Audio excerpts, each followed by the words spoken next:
As we studied the site, we noticed multiple boundaries surrounding the site. On the east side of Site 2, there are two macro open spaces, Tower Housing and the City University of New York Research Center. Both of the spaces are fenced off and are made mainly accessible for specific people and becomes a huge boundary for the public. On the west side of Site 2 at Broadway, there is a subway viaduct in the middle of the road, which under the viaduct becomes a parking lot. For pedestrian, it is a place to cross, a place where they wait for the bus.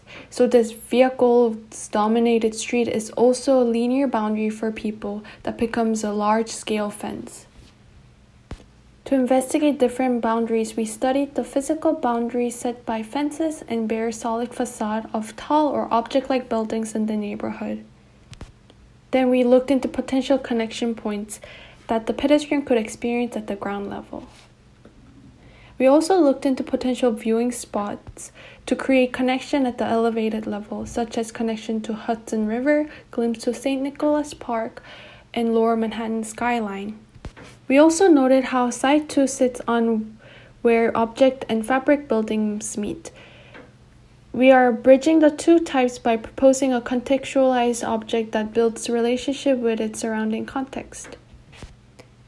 The contextualized object we are proposing is a result of two massing schemes we studied, setting the L-shaped scheme as a base that has a sloped courtyard that becomes a diagonal connection between the viaduct and the tower residence, and adapting the porous scheme to be able to increase FAR as well as to create a series of open spaces in different dimensions to provide view connection in multiple ways. To bridge the boundaries, we contextualized our massing.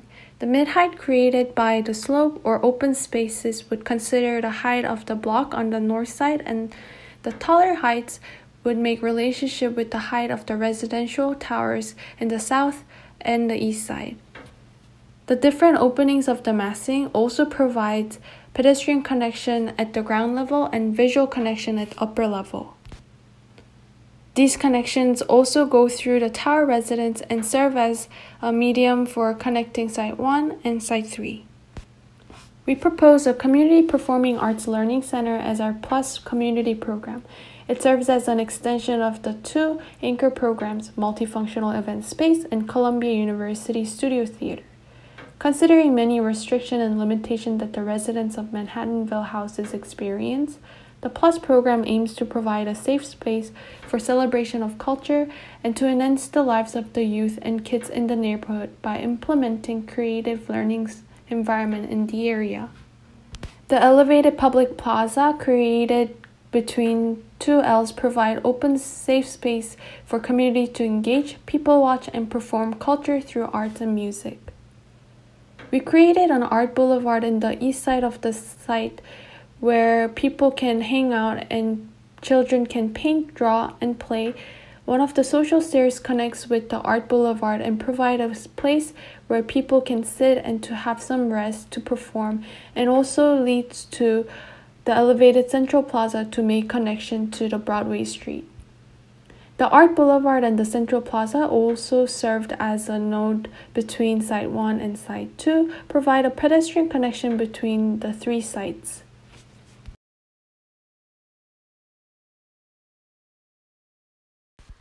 Here we show the several diagrams that demonstrate our building. We propose a circulation that is continuous to allow for residents to circulate through different communities within the building. The structure grid mainly focused the 30 by 30 for the double-loaded bars and 20 by 30 for the single-loaded bars. The two single-loaded bars collecting the two Ls supported with the 4-story high trusses that host the shared program or mechanical functions. We have a public green space at the elevated plaza at the second level and private shared green space at the void space and rooftop for the residents. All of the public programs happens at the first three levels, and above the third levels is where housing programs are located. Our program is distributed to have 50% of the program for the anchor program, 20% for the public program, and 65% for the housing program.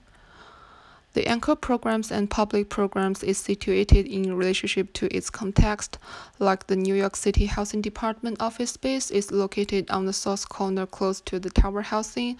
The Columbia University Theater Studio program is located at the southwest corner closer to the other Columbia buildings.